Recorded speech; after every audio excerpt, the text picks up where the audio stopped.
Hi, this is Purnima Devi from SNSCT.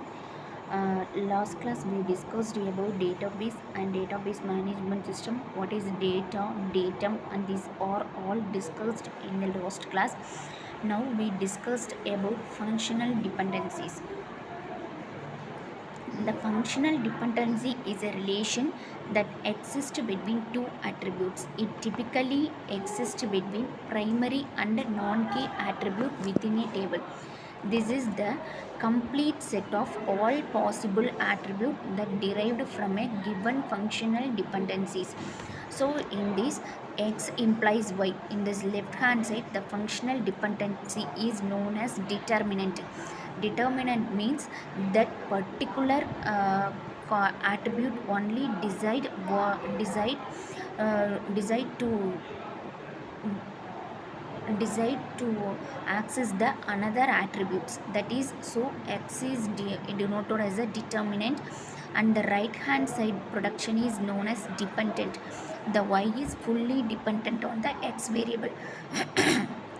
So we discussed in this functional dependencies, it is fully partially dependent on the determinant variables. So x is a determinant which is used to uniquely identify the other columns based on the determinant, and the y is the dependent attribute which is based on the determinant attribute. For example, we have a employee table with the attributes employee id, name, employee address. These are all the attributes for the employee table. So employee attribute can uniquely identify the employee name. So in this employee table, employee id will be the primary key.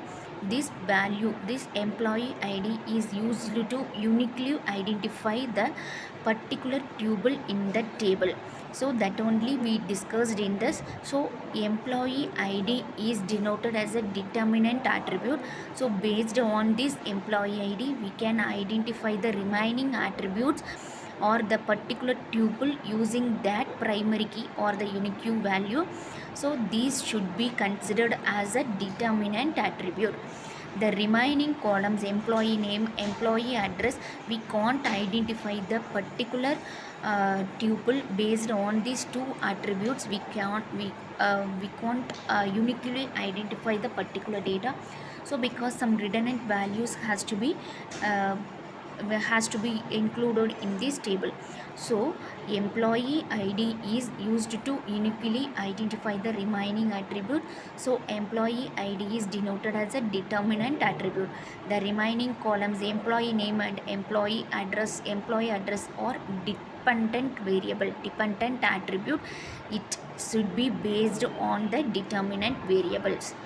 So there are some types of functional dependencies. First one is trivial dependencies, and the second one is non-trivial dependencies.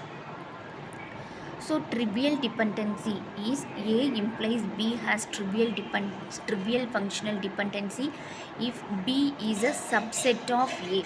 So if the function is to be in trivial functional dependencies, the dependent variable should be a subset of determinant variables.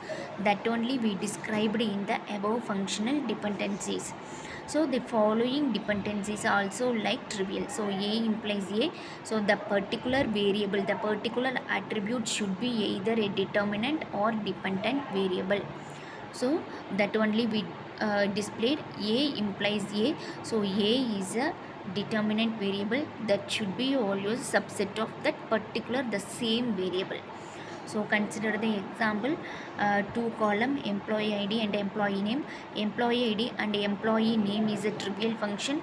So employee id, employee name implies employee id is a trivial function dependency. So employee id is a subset of employee id comma employee name.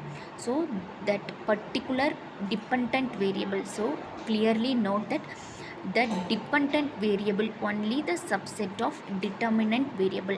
So we include number of variables in that determinant side, and also dependent side. So in this, dependent variable is a subset of determinant variable, is to be considered as a trivial functional dependencies. So non-trivial functional dependency is controversy